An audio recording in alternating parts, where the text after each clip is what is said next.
Ассаламағалейкум, құрметті қазақ елі. Жүректе иман, көңілде мейірім, тұрмыста табандылық болса, әрбір істеген істеріңізге өкінбейтін боласыздар.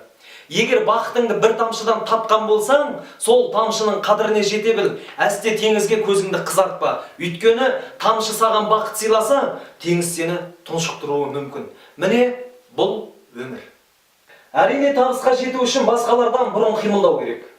Ал қазіргі интернет жүйесі әрқандай бір адам көзін ашқысы келген адамға кез келген уақытта, кез келген орында, қолыңыздағы телефоныңыз арқылы сауда орайы мен оқу орайына ие болудың мүмкіндігі. Сондықтан басқалар табысқа жетеді, ал мен қорқамын деп шегіншектей бермеңіз. Сіз де өзіңізді сынап көріңіз. Бұл дәуір барлық адамдардың интернет жүйесін пайдалана отырып құлшынатын дәуір.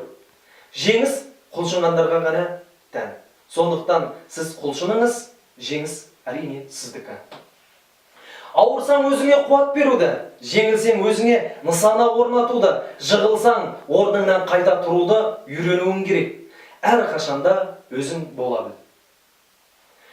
Өмірде ең қорқынышты іс ол сәтсіздік емес, сәтсіздіктен кейінгі үмітсіздік екенін ұмытпаңыз.